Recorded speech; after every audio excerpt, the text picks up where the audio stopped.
뭐 제가 학교 다니면서 공부를 잘 안 했었던 걸 하도 많이 얘기해서 여러분들이 잘 아실 텐데, 제가 가끔 이제 그런 얘기를 합니다. 갑자기 이렇게 딱 뭐에 꽂히면 또 집중을 잘 하는 편이었거든요. 제가 철학개론이라고 하는 수업을 이렇게 들을 때, 철학이라는 게 좀 재미가 있더라고요. 그래서 이렇게 조금 공부를 하다가 보니까 되게 흥미로운 주제가 있었습니다. 공부를 되게 안 하는 제가 흥미로웠으니까 진짜 흥미로운 주제였었겠죠. 신존재 증명이라는 것이 있습니다. 철학자들이 신이 있느냐 없느냐 이걸 갖다가 철학적으로 논리적으로 그렇게 증명하고 싶어 하는 겁니다. 그래서 교부 철학은 뭐 어차피 유럽이 기독교 안에 있을 때니까, 그래서 아주 유명한 것은 토마스 아퀴나스가 신학대전이라는 것을 쓴 그 토마스 아퀴나스라고 하는 교부 철학자가 신존재 증명을 합니다. 한 5가지를 갖다 막 증명하고요. 또 이제 우리가 좀 들어본 적이 있을 만한 사람은 데카르트라고 하는 이제 철학자입니다. 뭐 합리론자로 구분하고 그러죠. 경험론, 합리론 뭐 이런 거 구분할 때 합리론자로 구분하고, 또 이제 뭐 주워 들은 얘기로는 나는 생각한다, 나는 존재한다, 이 얘기를 한 사람이거든요. 이렇게 이제 신존재 증명도 합니다. 내가 하나님을 생각하나? 그러면 내가 하나님을 생각한다는 건 하나님의 실체가 있기 때문에 가능한 것이다, 이렇게 증명을 하거든요. 생각하는 나에 대해서는 의심할 수 없으니 내가 고민하는 하나님에 대해서도 의심할 수 없다. 그래서 신의 존재를 증명하고 막 이럽니다. 되게 똑똑한 사람들이 이렇게 막 하면 뭔가 대단한 것 같죠. 그래서 답을 착 얻어준 것 같지만 사실은 또 그거에 대해서 반대하는 사람들도 또 그래서 많이 나옵니다. 많이 나와요. 제가 왜 이 말씀을 드리느냐 하면, 옛날이나 지금이나 고대 때부터 지금까지 뭐가 있느냐 하면, 우리처럼 하나님을 믿고 신의 존재를 믿고 하나님을 믿는다 하는 사람들에게는 항상 도전이 있었습니다. 뭐냐 하면, 진짜 있냐 이겁니다. 진짜 있느냐, 하나님이 있느냐, 신이라는 것이 있느냐. 그래서 철학도 크게 나누면 많은 학자들이요, 유실론 철학자와 무실론 철학자로 구분이 됩니다. 과학자들도 마찬가지입니다. 뭐 엄청난 과학, 우리 이 시대에 어마어마한 과학의 가장 중심에 어디가 있을까요? 모든 사람들이 다 알만한 나사라고 하는 곳 있죠. 우주선 쌀어 올리고 막 이러는 곳. 거기에도 가면 주일날 아침엔 채플로 모이는 사람들이 있고 절대로 신의 존재를 믿지 않는 사람들이 있습니다. 그러면 이제 우리도 신의 존재에 대해서 생각을 해야 되죠. 하나님의 존재에 대해서. 만약에 하나님이 존재하지 않는다? 그럼 여러분들처럼 미련한 사람들이 없는 겁니다. 그렇지 않습니까? 우린 집단으로 속고 있는 겁니다. 그런데 하나님의 존재를 어떻게 알 수 있느냐? 한번 고민해 볼 필요도 있고요. 또 하나님을 믿는다 하면 요즘 같은 시대에는 뭐 어떤 문제가 있느냐? 우리가 하나님을 신뢰하고 하나님을 믿는 것에 대한 철저한 믿음이 없으면 열등감에 쌓이게 됩니다. 왜냐? 요즘 시대에도 하나님을 믿어? 요즘 시대에도 예수를 믿는다고? 야, 요즘 시대에도 부활이라는 게 있다고 믿는 거야? 너 진짜 그렇게 생각하니? 뭐 이렇게 얘기한단 말이죠. 그렇게 해서 몇 번 물어보면 믿음 없는 이들의 특징이 뭔지 아십니까? 목소리가 작아지고 그런가? 긴가? 민가? 이렇습니다. 그거는 믿지 않는 사람들의 질문에서만 딱 한정되는 게 아니고요. 예전에도 부흥회 같은 거 하면 목사님들이 자꾸 묻습니다. 너 구원 받았니? 그래서 2-3번 진짜니? 하고 물어보면 그때부터 의심하기 시작해요. 진짠가? 아닌가? 그러면 다시 하나님 믿게 해주십시오. 막 이런단 말이죠. 그런데 요즘에 하나님을 믿는다 하면 미신처럼 생각하는 사람들이 가장 신뢰하는 게 뭐냐면 과학과 숫자입니다. 과학으로 증명하고 숫자로 증명하면 모든 것이 다 맹신되는 그러한 시대입니다. 그런데 그것 때문에 하나님을 믿지 못하느냐? 합리적이지 않기 때문에. 제가 주변에서 많은 사람들을 볼 때에 많은 사람들이 하나님의 존재를 믿지 못하는 가장 큰 이유는 누구냐? 여러분과 저 때문입니다. 여러분과 저 때문이에요. 숫자나 이런 걸로 사실은 하나님의 존재를 깊이 고민해 본 사람들은 생각보다 많지 않아요. 그것에 대해서 관심도 별로 없습니다. 그런데 문제는 뭐냐? 하나님의 존재를 거절하도록 만드는 것은 하나님을 믿는다라고 얘기하고 주일마다 교회를 찾아 들어가고 그렇게 믿음이 좋다 하는 사람들의 부정적인 삶입니다. 거짓말하는 사람입니다. 그들의 죄악의 모습을 보고 거 봐라 그렇게 얘기한다는 것이죠. 거 봐라 이렇게 얘기를 해요. 어떤 목사님 설교를 듣다가 그런 재미있는 걸 봤어요. 그 목사님이 이렇게 쭉 보다가 요즘에 뉴스에 나오는 이제 막 하면 사실은 뭐 우리처럼 소시민들은 사고 쳐봐야 별거 없는데 똑똑하다고 그러는 사람들, 돈 많다고 하는 사람들이 사고를 치면 크잖아요. 그 뉴스에 나오는 사람들이 이제 막 사고를 자꾸 치는 겁니다. 그러니까 그 목사님 사모님이 이렇게 보시다가 아유 사고 치는 놈들은 다 서울대 나왔네? 그래서 내가 서울대 안 가는 거야. 그렇게 얘기한다는 거죠. 그래서 내가 서울대 안 가는 거야. 이렇게 얘기를 많은 사람들이 해요. 예. 그러면 우리는 금세 압니다. 아유, 공부를 못해서 못 갔지. 예, 서울대 나온 사람들이 다 나빠서 서울대를 안 가나요? 그 논리는 뭐가 되게 비슷하냐? 아우, 나쁜 놈들 다 교회 다니네? 그래서 내가 교회를 안 다니는 거야? 되게 비슷해지는 거예요. 하나님의 존재를 그렇게 만든다고 하는 것이죠. 그것이 옳으냐 틀리냐를 떠나서 우리가 그 이유를, 그 원인을 제공하고 있다는 것입니다. 요즘에 뉴스를 이렇게 가끔 보면 그런 거 나오지 않습니까? 정치 얘기 이렇게 많이 나오고 막 이러면서 저도 뉴스를 안 본 지가 오래됐어요. 아, 정치 뉴스 보고 막 이러면 짜증나죠? 경제 뉴스 보면 또 짜증나죠? 막 그럽니다. 그래서 이제 뭐 정치에 대해서 이제 막 사람들이 막 스트레스 많이 받고 막 이러면서 두 부류로 착 나뉘었답니다. 두 부류. 예. 한 부류는 정치에 집중하는 겁니다. 아주 열심당원들이 어마어마합니다. 막 유튜브 막 가지고 가면 옛날에는 막 사람들이 몰리면 피켓을 들었는데 요새는 막 이렇게 셀카봉 들고 막 이러잖아요. 이거 다 유튜버들이거든요. 막 이러면서 이제 막 정치에 막 엄청나게 몰입을 합니다. 그리고 일부의 사람들은 뉴스를 보질 않습니다. 아예 관심이 없어져 버린다는 것이죠. 무관심해진다는 거예요. 그런데 아까 말씀드린 대로 크리스찬들의 부정이 많아지면 두 부류로 나뉩니다. 뭐냐? 그러면 그 부류로 나뉘면서 많은 사람들은 무관심해집니다. 이제 교회에 대해서 관심이 없어요. 믿는 것에 대해서도 관심이 없어요. 그러니까 미워하고 싫어하고 자체가 아니고요. 아예 관심 밖으로 밀려납니다. 그게 제일 아픔이고요. 그 다음에 또 하나는 열심당원들만 남아있습니다. 열심당원. 그래서 우리들만의 리그를 하는 거예요. 무엇이 옳은지 틀린지 우리가 정치에 깊이 빠져있는 그 열심당원들을 가만히 보면 막 서로 욕하잖아요. 근데 양쪽에 보면 진보니 보수니 막 이러지만 제가 그냥 제 개인적인 사견입니다. 다들 제정신이 아니에요. 그렇지 않습니까? 그 쫓아다니는 사람들 보면요. 저처럼 이제 무관심해지기 시작하는 사람들이 보면 제정신들이 아니에요. 그런데 하나님의 존재에 대해서 무관심한 사람들이 성도들을 보면 그들이 진보 신학을 하건 보수 신학을 하건 어떤 신학의 모습을 하건 어떤 신앙의 모습을 갖건 제정신이 아닐 겁니다.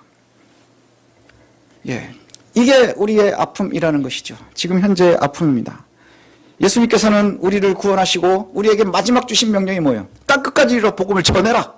근데 열심당원들끼리만 남아서 으쌰으쌰하고 그 안에서도 자기들끼리 싸우고 그 안에 보면 나쁜 놈들도 또 섞여 있고 그래서 밖에 있는 많은 사람들이 이렇게 모여서 보면서 으이구 하면서 무관심해지는 그 상황이 과연 옳은 것이냐. 저와 여러분이 믿고 있는 복음이 뭡니까? 우리를 위해서 이 땅에 예수 그리스도께서 이 땅에 오셨습니다. 가장 높은 곳에서 낮은 곳까지 내려오셨습니다. 그리고 우리를 위해서 십자가에 달려 죽으셨습니다. 영원한 화목제물이 되셨다 이렇게 얘기를 하고요. 우리는 그 예수님의 사랑으로 더 이상 죄에 속하지 않고 구원받은 하나님의 자녀로 살아간다. 이렇게 고백하는 것이 저와 여러분들의 믿음의 가장 근간입니다. 예수를 믿는다는 것은 바로 이 사실을 믿는 거고요. 또 하나님의 사랑이 우리를 사망에서 생명으로 옮겼다 하는 것을 믿는 것이고요. 예수를 믿는다는 것은 내가 하나님의 사람이 되었다라고 하는 것을 또한 믿는 겁니다. 그럼 하나님의 사람이 되었으면 그걸 어떻게 할 수 있습니까? 어떻게 우리가 증명할 수 있습니까? 신존재를 증명하려고 했었던 많은 사람들, 그 다음에 그 안에서 끊임없이 열심으로 하고 있는 그 많은 사람들이 그들의 열심이 오히려 그리스도의 복음을 가로막고 있지는 않은가요? 우리가 정말로 우리의 모습을 잘 되돌아봐야 될 줄로 압니다. 내가 하나님의 사람인데, 내가 구원받은 사람인데, 내가 하나님의 사람 안에 있는데 과연 어떻게 그것을 갖다가 알 수 있고 어떻게 증명할 수 있을까요? 어떻게 증명할 수 있습니까? 철학으로 증명할 수 있습니까? 정의함으로 증명할 수 있습니까? 정치로 할 수 있습니까? 돈으로 할 수 있습니까? 하나님의 존재는요, 사색으로 증명할 수 없고요, 돈으로 증명할 수 없고요, 그 어떤 것으로도 증명할 수 없습니다. 근데 성경은 이렇게 얘기를 합니다. 저와 여러분이 하나님을 증명하는 방법이 하나 있어요. 그게 뭐냐? 사랑입니다. 사랑입니다. 사랑이 구원이고 사랑이 그 증거입니다. 9절에 보니 하나님의 사랑이 우리에게 나타나신 바 되었다 이렇게 얘기를 해요. 하나님의 사랑이 우리에게 나타나신 바 되었다. 그 하나님의 사랑 우리에게 나타난 것이 뭡니까? 하나님의 사랑이 실체가 되어서 우리에게 오신 거예요. 그게 바로 예수 그리스도 하나님의 독생자입니다. 그분이 가장 높은 곳에서 가장 낮고 천한 곳까지 오셔서 우리를 살리셨어요. 직접 당신을 희생하시면서 성경은 그것을 영원한 화목제물이다 이렇게 표현하거든요. 화목제물이라는 것은 화목제사를 드릴 때 드려지는 제물입니다. 보통 화목제라고 하면 히브리어로 셀렙 이렇게 되는데 그 본래 어근이 어디서 왔느냐? 온전해지다, 끝내다 이런 말에서 왔다고 그래요. 그 의미가 뭐냐면 하나님과 우리가 죄 때문에, 하나님과 인간 사이에 죄 때문에 망가졌어요. 관계가 다 깨졌는데 이제 그 깨진 관계를 회복하는 제사다 이런 뜻이에요. 그게 화목제입니다. 하나님과 화목해지는. 그래서 관계가 깨졌는데 그 깨진 것을 갖다가 다시금 깨진 걸 끝내고 온전하게 하는 제사, 그것을 갖다가 화목제라고 해요. 어떻게 드리느냐? 다듬지 않은 돌로 제단을 쌓습니다. 그리고는 화목제, 가장 경건한 틈이 없는 짐승을 잡습니다. 잡아서 배를 가르고 그래서 피는 제단에다 다 뿌리고 그 다음 내장은 다 긁어서 불로 태웁니다. 그 다음에 앞다리와 그 다음에 가슴은 제사장의 곳으로 돌리고 그리고 제사하는 사람과 거기에서 제사에 참여했었던 제사장들이 그 안에서 같이 나누어서 먹습니다. 그러면서 하나님과 화목을 갖다가 즐거워하는 거예요. 이웃과의 화목. 거기에서 함께 제사하는 이들이 그 음식을 나누면서 하나님과 화목했음을 갖다가 증언하는 겁니다. 그러다가 3일이 되면 그때까지도 남아있는 음식이 있으면 싹 다 태워버립니다. 거기에 그 제물 역할을 누가 하는 것이냐? 바로 예수 그리스도께서 하셨다는 거예요. 화목제물은 드릴 때마다 짐승이 죽어야 돼요. 무엇 때문에요? 안수하고 잡기 전에 안수할 때에 죄가 전가되거든요. 그리고는 그 다음에 우리가 또 죄 지었을 때에 그거 다시 또 짐승을 잡아야 되는 거예요. 죄를 전가해야 되는 거예요. 근데 영원한 화목제물이 누가 되신 거예요? 예수 그리스도께서 영원한 화목제물을 되셨다는 거예요. 그래서 피 한 방울 남기지 않고 고기 한 점 남기지 않고 모든 것을 희생해서 영원한 하나님과의 화친을 이루어 놓으셨다는 것이죠. 이게 바로 우리의 구원입니다. 이게 바로 우리의 구원입니다. 우리가 받은 구원이 바로 예수 그리스도의 희생제사인 거예요. 영원한 희생제사인 거예요. 우리가 어떻게 구원을 받습니까? 그러면 이제부터는 피를 보지 않습니다. 짐승을 죽이지 않습니다. 15절에 보니까 요한일서 4장 15절에 누구든지 예수를 하나님의 아들이라 시인하면 하나님이 그의 안에 거하시고 그도 하나님 안에 거하느니라. 우리가 이제 분명하게 얘기합니다. 예수 그리스도를 하나님의 아들이라 시인하는 거예요. 그게 뭐예요? 예수님 나의 주인 되신 것을 갖다가 인정하는 거예요. 예수님을 하나님의 아들이라 시인하는 것. 당시에는 이것을 갖다 거절하는 사람들이 많았거든요. 예수님을 그저 훌륭한 인간으로만 보는 거예요. 아주 훌륭한 인간이었는데 사역을 딱 시작하실 때 성경에 보면 사역을 시작하실 때 세례를 받으시잖아요. 그때 성령이 비둘기처럼 임하면서 이는 내 사랑하는 아들이라.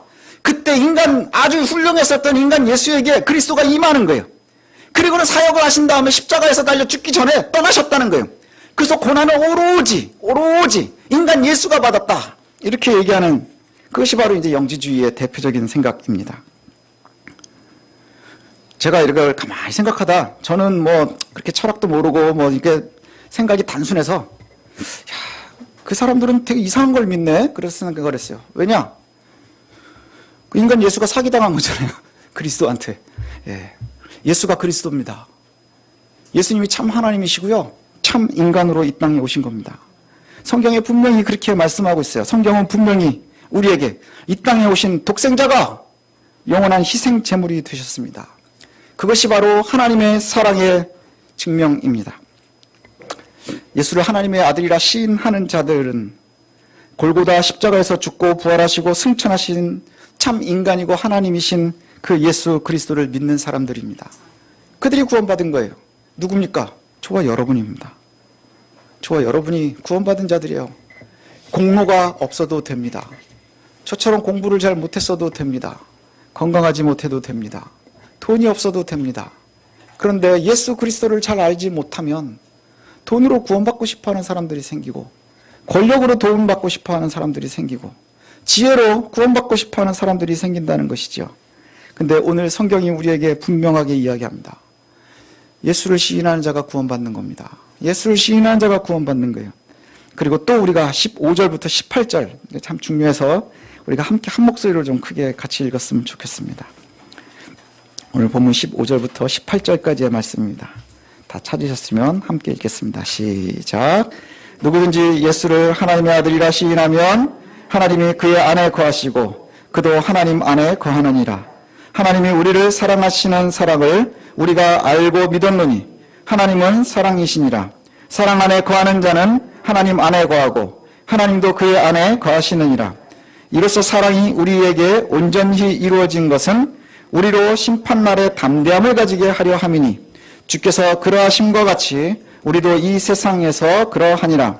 사랑 안에 두려움이 없고 온전한 사랑이 두려움을 내쫓나니 두려움에는 형벌이 있음이라. 두려워하는 자는 사랑 안에서 온전히 이루지 못하였느니라. 우리가 예수를 하나님의 아들이라 시인하는 사람들입니다. 이 믿음 때문에 하나님께서 우리 안에 거하신다 이렇게 얘기를 해요. 그것을 믿음으로 고백하면 하나님이 우리 안에 거하시는 거예요. 그리고 우리도 하나님께 속하게 되는 겁니다. 이게 바로 구원한 사람들의 존재인 거예요. 하나님이 우리 안에 거하고 우리도 하나님께 속해 있다는 것이죠. 이렇게 독생자의 희생하신 크신 하나님의 사랑이 우리를 살리는 거예요. 죽음에서 사망에서 생명으로 우리를 옮기신 겁니다. 이제 하나님의 사랑 안에 우리가 거하고 있는 거예요. 하나님의 사랑 속에서 거하고 있는 거예요. 하나님의 사랑이 우리를 더욱더 완전한 존재들로 만들고 있는 거예요. 하나님의 사랑이 우리를 더 이상 죄 아래, 사망 아래 있지 않고 생명 가운데 옮겨 놓으셨다는 것이죠. 그래서 우리가 살아가는 것이 뭐냐? 담대해야 된다는 거예요.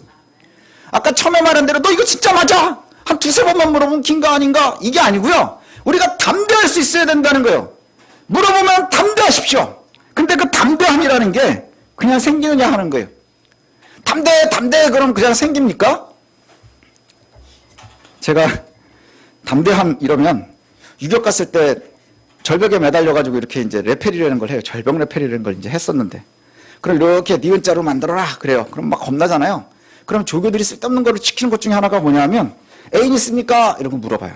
애인 있습니다. 그러면 애인 이름 3회 복창 뭐 이런 거 하거든요. 그 왜 그러냐 막 긴장 풀고 뭐 이러려고 하는 것 같아요. 막 이제 담대함을 주는 거죠. 그래서 제가 지금도 기억이 나는 게 애인 있습니까? 그러니까 있습니다. 그랬더니 애인 이름 3회 복창 그랬더니 다른 이름 셋을 대고 뛰어내리더라고요. 다른 이름 셋을 딱 대고 뛰어내리더라고요. 되게 부럽더라고요. 예, 그런데 그렇게 한다고 담대해지는 건 아니라는 거예요. 예, 애인 이름 3회 복창 그래놓고는 못 내려가는 애들은 못 내려가요. 그 뛰어내릴 애들은 애인 이름 부르지 않아도 내려가는 거예요. 그 담대함이 그냥 단순하게 그렇게 생기느냐? 그렇지 않다는 것이죠. 오늘 본문이 우리에게 이렇게 얘기를 합니다. 하나님의 크신 사랑으로 인해서 우리가 하나님의 사랑 안에 거합니다. 이제 우리가 완전하죠. 그리고 우리가 당당할 수 있어야 된다 이렇게 얘기를 합니다. 당당하라. 제일 먼저 어디에서 당당한 거냐? 우리가 구원을 잘 이해하면 돼요. 우리가 당당한 것은 세상의 사람 앞에 있는 게 아니고요. 하나님의 심판대 앞에서의 당당함을 얘기하는 거예요. 하나님의 심판대 앞에서의 당당함. 저와 여러분이 마지막의 때가 되면 다 하나님 앞에서 우리를 달아보겠죠. 그래서 가라지와 곡식을 구분하게 될 겁니다. 그때 얼마나 겁나겠어요. 하지만 여러분이 담대해야 된다는 거예요. 겁날 이유가 전혀 없다는 거예요. 왜요? 우리가 하나님께 속해 있으니까. 도대체 당당할 수 있는 이유는 바로 여기에 있다는 거예요. 여기에 있다는 거예요. 우리가 믿는다 하면 하나님께서 이미 약속하셨기 때문에 저와 여러분들이 두려워할 이유가 없는 거예요. 혹시 절벽 앞에서는 두려울 수 있겠죠. 그게 우리의 믿음의 적음이 아닌 거예요. 때에 따라서 상황 때문에 우리가 여러 가지 흔들릴 때가 있습니까? 그게 우리의 믿음의 적은 게 아니에요. 그것 때문에 우리가 구원을 이루지 못하는 게 아니에요. 우리가 하나님을 믿는다 하는 것, 하나님의 구원에 있다 하는 것은 바로 우리가 구원받은 백성이라는 거예요. 그리고 그 구원받은 백성들은 하나님의 심판대 앞에서 당당하게 나갈 수 있다는 거예요. 왜요? 답을 우리가 이미 알고 가고 있기 때문에. 그러나 당당할 수 없는 이들은, 그래서 죽음을 두려워하지 마십시오. 예, 그 이후의 것들을 두려워하지 마십시오. 하나님의 심판대 앞에서 당당할 수 있습니다. 그리고 또 이렇게 얘기합니다. 우리가 어떻게, 왜 당당할 수 있느냐? 제가 새 번역 성경이 제일 설명이 잘 돼 있는 것 같아서 번역을 새 번역으로 읽어드리겠습니다. 17절의 말씀을 여러분은 개역개정으로 이렇게 보시고요. 제가 새 번역으로 17절을 읽어드리면 이렇습니다. 사랑이 우리에게 완성되었다는 사실은 이 점에 있으니 곧 우리로 하여금 심판날에 담대함을 가지게 하려는 것입니다. 우리가 이렇게 담대해지는 것은 그리스도께서 사신 대로 또한 우리도 이 세상에서 그렇게 살기 때문입니다. 야, 지금까지는 좋았는데 그냥 믿어서 됐다 그랬는데 갑자기 조금 애매해지는 게 있습니다. 하나님의 사랑으로 우리가 구원이 확정되었어요. 그래서 하나님의 심판대 앞에 나갈 때 우리가 당당하게 설 겁니다. 그랬는데 그게 뭐냐? 그 당당함의 근거가 우리가 그리스도처럼 살고 있기 때문이라는 거예요. 그 제가 이걸 말씀을 이제 마무리를 해야 되는데 갑자기 그 생각이 드는 거예요. 내가 그리스도처럼 살고 있나? 깝깝해지더라고요. 두렵게 되더라고요. 내가 그리스도처럼 살고 있나? 나는 여전히 미워하는데, 나는 여전히 흔들리는데. 그런데 말씀을 좀 계속 읽으면서 소망과 감사를 찾을 수 있습니다. 20절과 21절입니다. 20절, 21절을 제가 읽어드리겠습니다. 누구든지 하나님을 사랑하노라 하고 그 형제를 미워하면 이는 거짓말하는 자니 보는 바 그 형제를 사랑하지 아니하는 자는 보지 못하는 바 하나님을 사랑할 수 없느니라. 우리가 이 계명을 주께 받았으니 하나님을 사랑하는 자는 또한 그 형제를 사랑할지니라. 아멘. 사랑할지니라 명령하고 있습니다. 너희 구원받았니? 야, 구원받았지? 하나님의 사랑을 너희가 이제 드디어 받은 거야. 그러면 이제 뭐 하면 되는 건가요? 하나님을 증명해야 되겠죠. 근데 하나님을 본 사람이 전혀 없어요. 내가 땅 끝까지 이로 복음을 전하라 했는데 하나님을 어떻게 전할 수 있겠습니까? 최인혁 선교사님이 케냐에서 막 선교를 하면서 어떻게 하나님을 전할 수 있을까요? 그냥 뭐 하나님처럼 별로 안 생겼거든요. 보여줄 방법이 없는 거예요. 왜요? 본 사람도 없고 저도 보지 못했고. 그런데 우리가 알 수 있는 것이 있습니다. 뭐냐?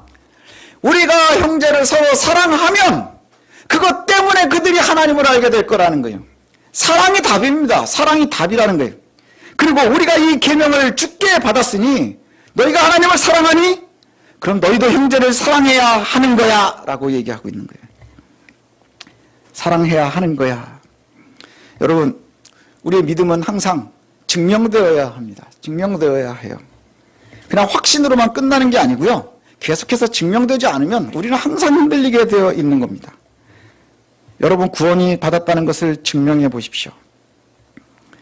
하나님이 살아계시다는 것을 증명해 보십시오. 많은 철학자들이 그걸 증명하려고 했고요.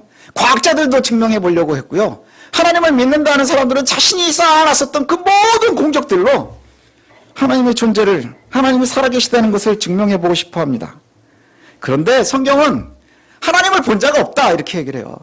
하나님을 본 자가 없다는 것은 우리의 지혜로, 과학으로, 지식으로, 생각으로 증명할 방법이 없다는 거예요. 그러니까 하나님께서 뭐라고 말씀하시느냐? 세상에서 우리에게 이렇게 요구한다면 어떻게 하겠느냐? 처음에 말씀드린 대로 아직도 너 하나님이 존재한다고 믿니?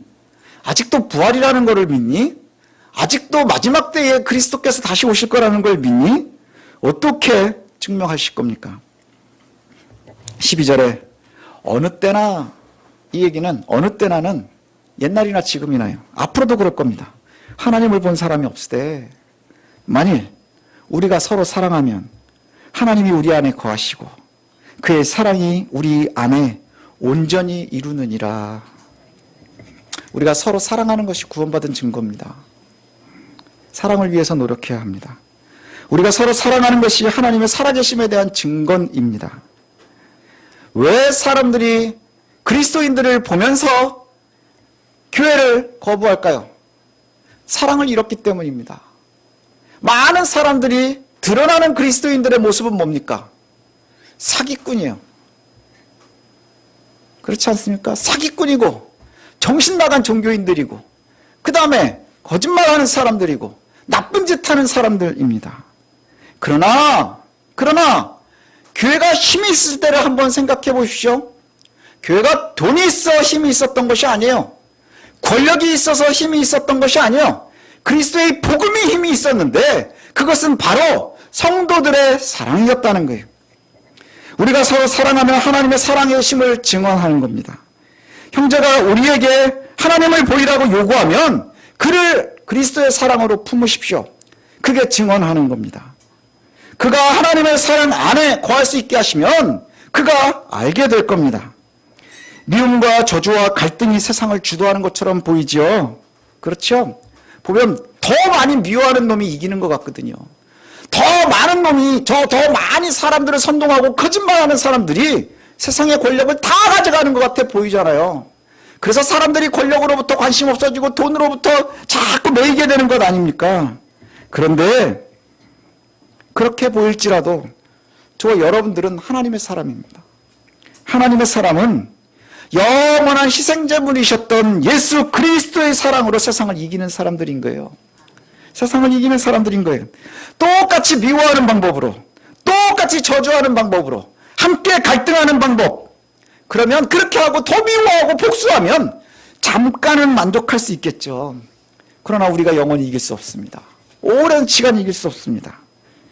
오히려 지금 답답할지라도 하나님의 사랑으로 이기셔야 됩니다. 그것이 우리가 결국에 승리하는 것이고, 결국에 하나님을 증언하는 것이고, 결국은 우리가 하나님 앞에 당당하게 서는 길임을 놓치지 마시기 바랍니다.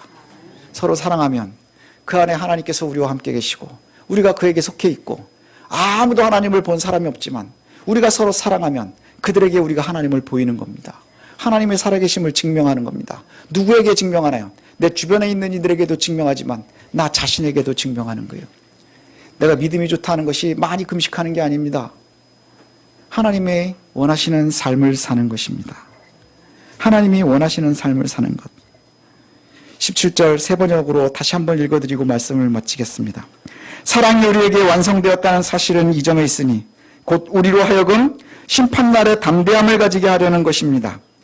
우리가 이렇게 담대해지는 것은 그리스도께서 사신 대로 또한 우리도 이 세상에서 그렇게 살기 때문입니다. 그리스도께서 사신 대로 또한 우리도 그렇게 이 세상에서 살기 때문입니다. 저와 여러분들이 그리스도처럼 승리하셨으면 좋겠습니다.